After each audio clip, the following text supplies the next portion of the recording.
Eu quero, então, dar seguimento aos trabalhos, chamar aqui o Alvir Long, que vai ser o coordenador, para que ele possa montar o painel e chamar os convidados para que a gente possa seguir os trabalhos. Por favor, Alvir.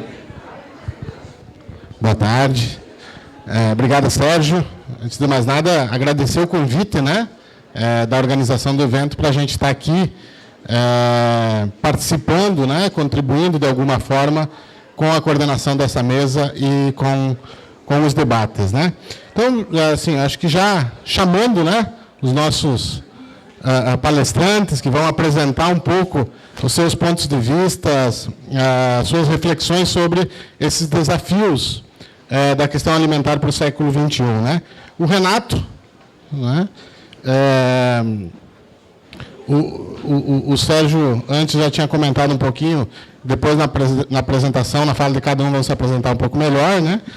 O Walter, o professor Walter, por favor, e a Juliana, são, não sei como que vocês querem se colocar aí, que vão estar, nesse momento, trazendo alguns elementos para a nossa reflexão e continuidade do debate nesse seminário, né, que tem como tema essa mesa os desafios da questão alimentar para o século XXI, e que são muitos os desafios, né?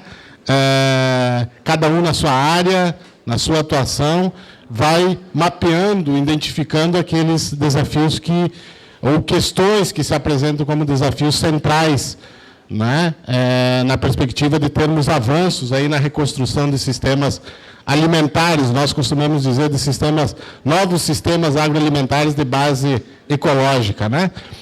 A dinâmica dessa nossa conversa aqui, eu já gostei quando cheguei aqui hoje, porque eu vi que não tinha uma mesa na frente, assim, sabe?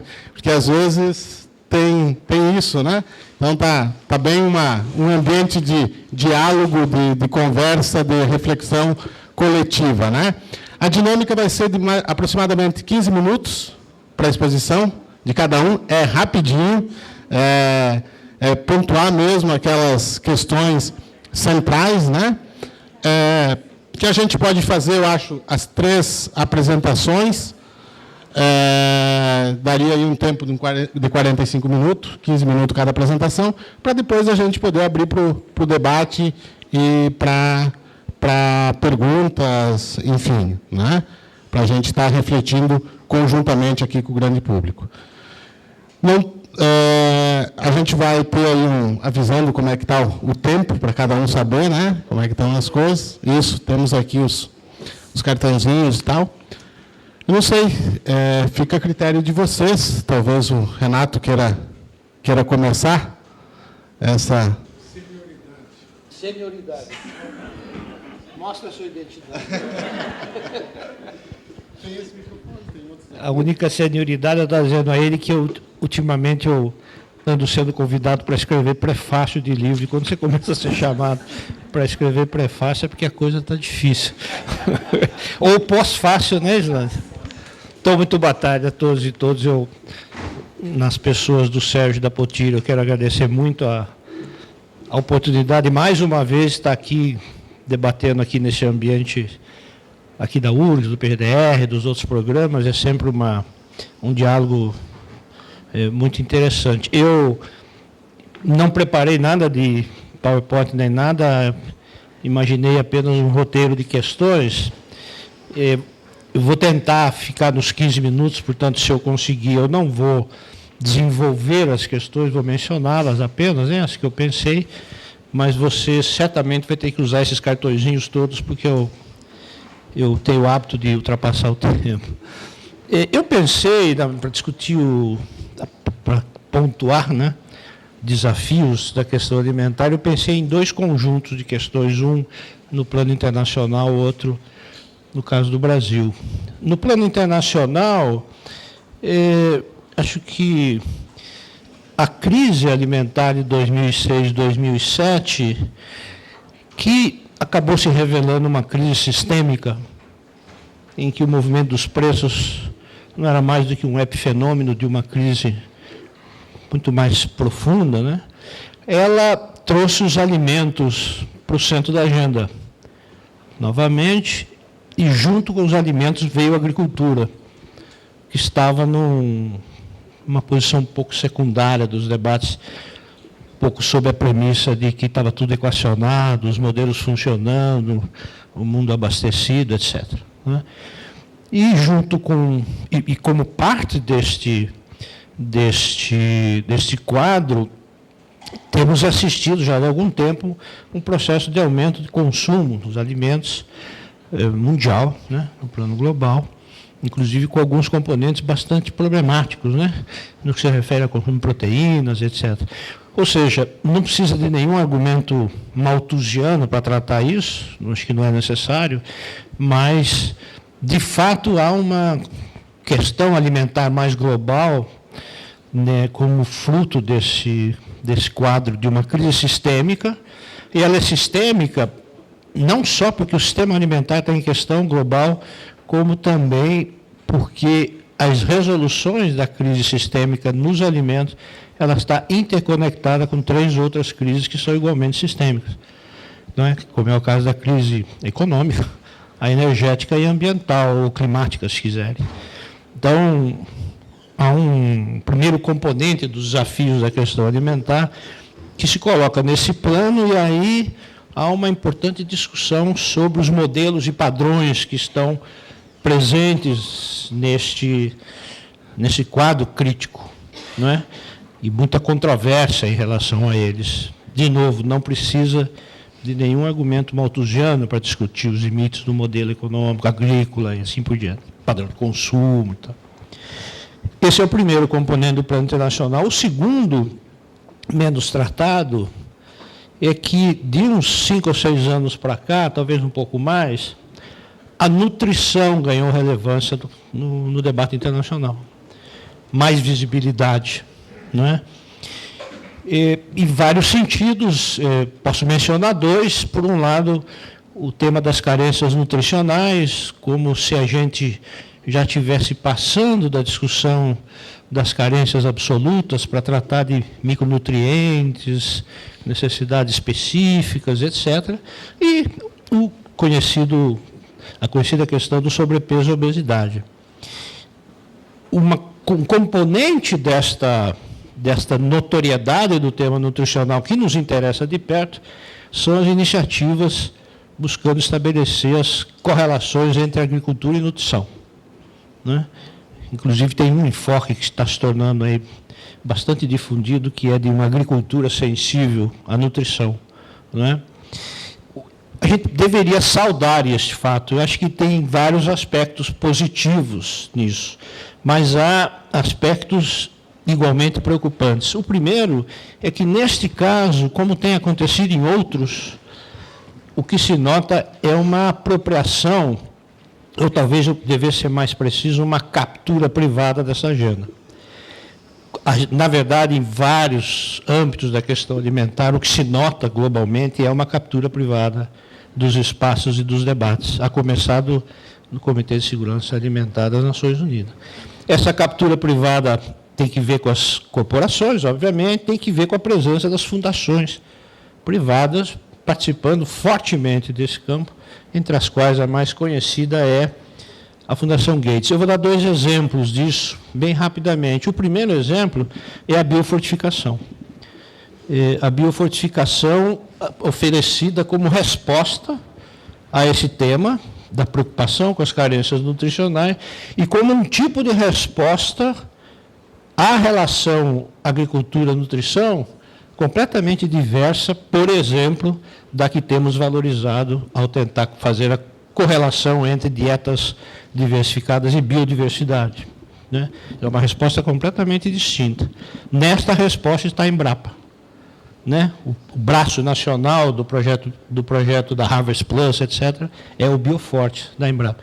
O outro exemplo que é simbólico isso, né? Se expressa na infeliz iniciativa do Jamie Oliver, esse famoso chefe de cozinha britânico, em estabelecer uma parceria com a Sadia no entorno de uma ideia de comida de verdade, da importância da educação e fazendo uma coisa que para nós brasileiros é absolutamente rejeitável, que é entrar nas escolas. Que para a gente é o máximo da transgressão, não é? Inclusive, quando o ano passado a gente fez a 5ª Conferência Nacional, depois de muito debate, a gente escolheu como lema comida de verdade no campo e na cidade. 6 meses depois, a Sadia estava usando esse mesmo lema. Não estou nem dizendo que ela copiou da gente. Pode ser que sim. Mas eu estou dando um exemplo do que é a apropriação privada de agenda. Não é? É a apropriação de uma referência que surgiu, um debate muito intenso, que vários aqui participaram, e que agora faz parte dessa parceria. Aliás, uma coisa interessante, Sérgio, que me ocorreu, eu falei, pô, olha que interessante, a gente podia conversar um pouco sobre por que tem um lema na conferência de comida de verdade, e o lema aqui é alimentação saudável no campo e na cidade. Foi uma das alternativas que a gente descartou na época, não é que descartou, que a gente queria e abriu mão em nome dessa. Por que passar da alimentação saudável para a comida de verdade? Isso pode ser uma boa conversa aqui entre nós, que eu não vou falar, não. O segundo é o Brasil. O Brasil é tido, pelo menos até recentemente, como um caso exemplar de construção de processos e dinâmicas contra-hegemônicos ou contra-hegemônicas. Um componente fundamental desse processo, com perdão dos meus amigos sociólogos aqui presentes, foi a construção de um campo social, né? Construímos um campo social aqui. Estou usando com uma certa liberalidade uma noção socioantropológica ou sociológica, mas acho que cabe. Um campo social que tem estado na origem de uma disputa importante de concepções, de visões, porque o Brasil é um caso exemplar, mas nós brasileiros sabemos muito bem que este é um país paradoxal, como boa parte é em alguns temas, né? Nenhum país é homogêneo. Mas, no nosso caso, os contrastes, as contraposições, às vezes, são fortes demais. Então, o mesmo país, ou até mesmo os mesmos governos, que, de alguma maneira, participaram da construção dessa contra-hegemonia, apoiam de maneira muito importante as hegemonias. Foi a construção desse campo social, ou se quisermos usar o tal enfoque cognitivo das políticas públicas, né? Kátia está ali sorridente, construímos uma comunidade de política que passa pelos movimentos, pelas organizações, por dentro do Estado e pela academia, na construção dessa referência de política pública. Essa construção deu origem a políticas, programas, é uma institucionalidade. Eu poderia aqui dar vários exemplos do que foram essas conquistas, eu acho que não preciso ficar insistindo, vocês conhecem a maioria. Acho que houve um avanço importante no acesso aos alimentos a partir das políticas de combate à pobreza, muito embora quase nada ou muito pouco foi feito, no sentido de se discutir que alimentos foram esses que passaram a ser consumidos pelos que antes não consumiam, não é? Mas, efetivamente, nossos indicadores sociais, nutricionais, melhoraram substantivamente, até saímos da vergonhosa condição de integrar o mapa da fome, né, da FAO. Políticas para a agricultura familiar, aquela que talvez foi a grande inovação de política pública nossa, que foi o PAA, né? Depois abriu as portas para o PNAE, no sentido da compra, né? Porque a reformulação do PNAE, as pessoas falam muito da compra, né? Mas da compra da agricultura. A reformulação do PNAE é muito mais importante do que as compras, embora as compras seja um componente fundamental. Foi a concepção do programa que mudou substantivamente, né? Não estou dizendo que está sendo efetivamente aplicado em toda essa mudança, né? Podemos depois falar.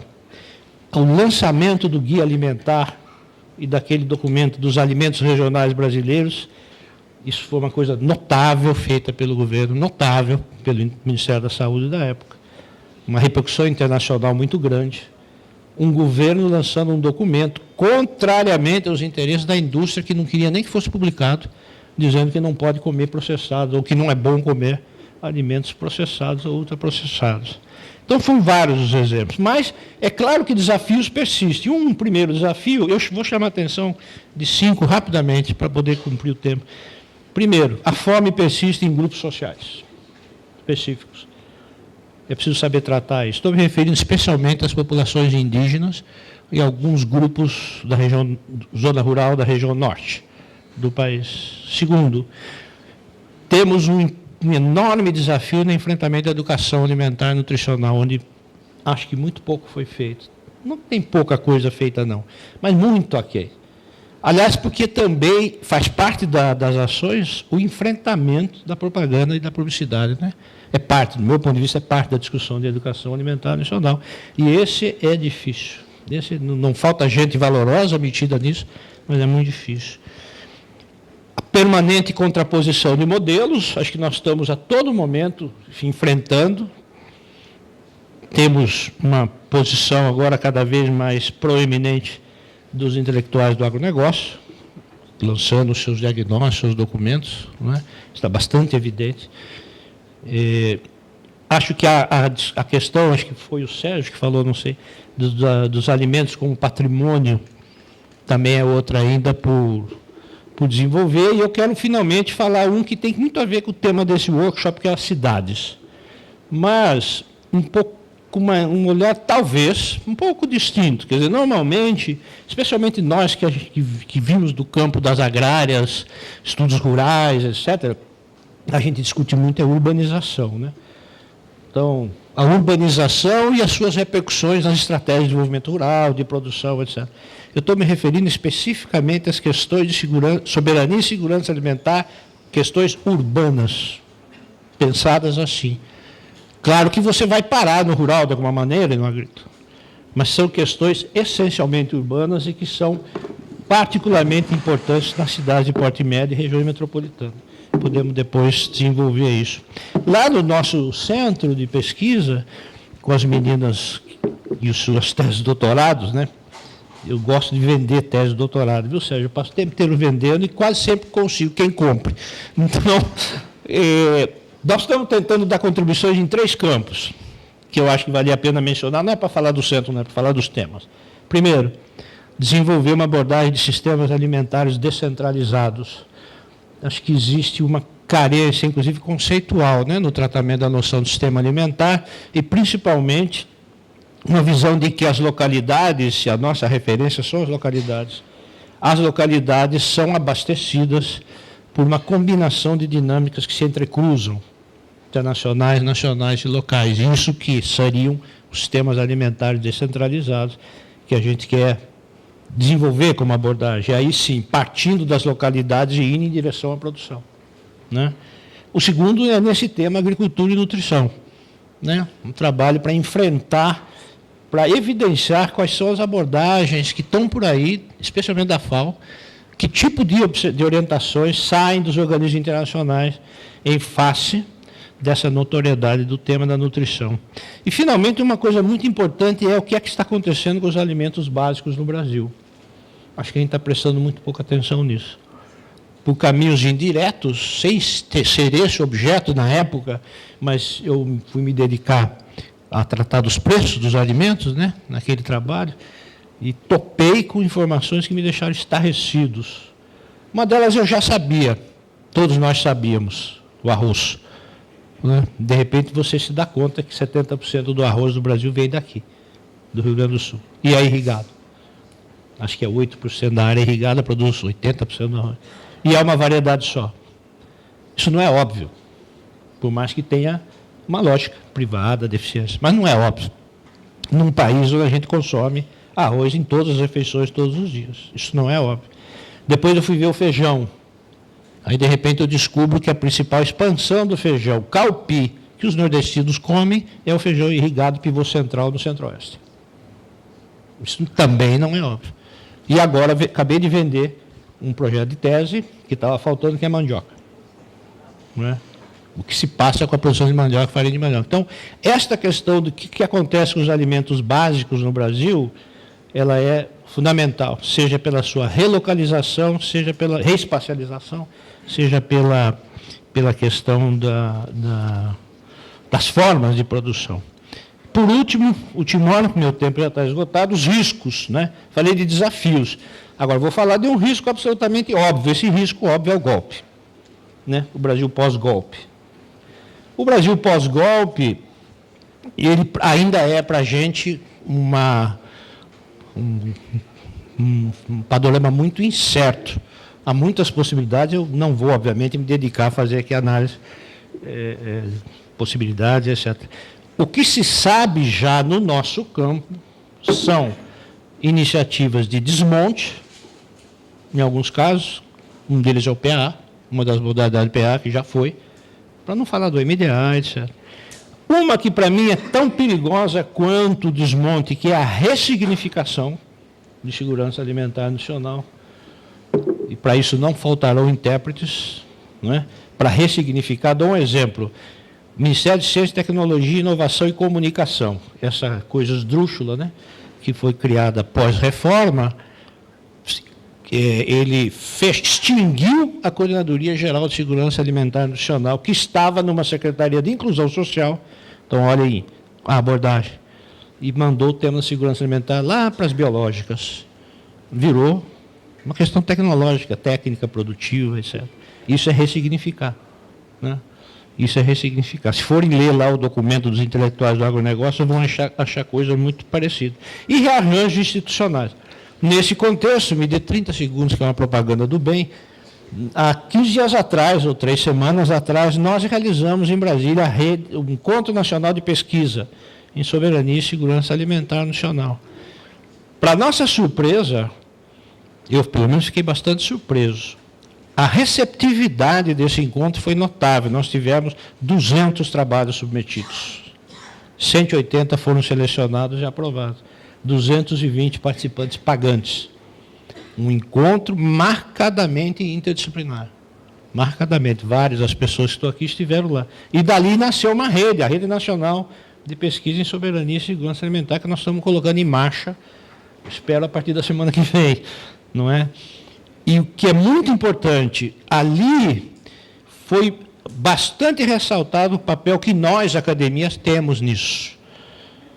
Não é só na formação, Sérgio, é na geração de conhecimento e na valorização dos distintos tipos, das distintas formas de gerar conhecimento. Porque nós somos pesquisadores que reconhecemos que a academia não tem monopólio da geração de conhecimento, embora tenha um papel a cumprir, fundamental. Mas é uma geração de conhecimento aberta à sociedade. E ficou muito claro para nós que aquele era um ato de resistência. E essa é a palavra de ordem que eu vejo hoje. É resistir, né? Porque será uma longa noite. Lamento, mas essa é a minha avaliação final. Obrigado.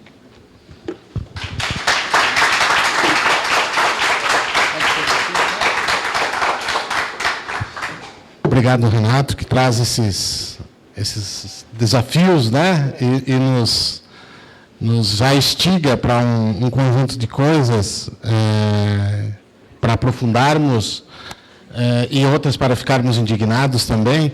Mas, assim, dentre esses, uma das coisas que me parece importante, que muitas vezes a gente esquece de refletir, é essa coisa dos produtos básicos do nosso dia a dia, né? Porque sempre que se fala do modelo do agronegócio, a gente atribui isso a grandes culturas. A soja, a cana, o algodão, a laranja, né? E assim vai. Mas quando a gente começa a olhar para os pequenos municípios do interior do estado do Rio Grande do Sul, uns deles voltados para o leite, outros voltados para a soja, enfim, o que for, quando a gente vai para o mercado e olha para onde que veio o chuchu, né? boa parte dos municípios do Rio Grande do Sul consome chuchu que vem de São Paulo. Então, parece que tem 2 times querendo jogar, mas não tem a mediação para encontrar o campo para esse jogo acontecer, para estabelecer as regras como esse jogo deve acontecer. E são produtos básicos, né? E que tem um mercado local, regional importante. Eu acho que isso é algo para a gente se dar conta nessa reflexão, porque às vezes a gente pensa que isso não esteja acontecendo, né? Tem aquele olhar ainda, o local, mesmo município pequeno, produz tudo que consome e tal, né?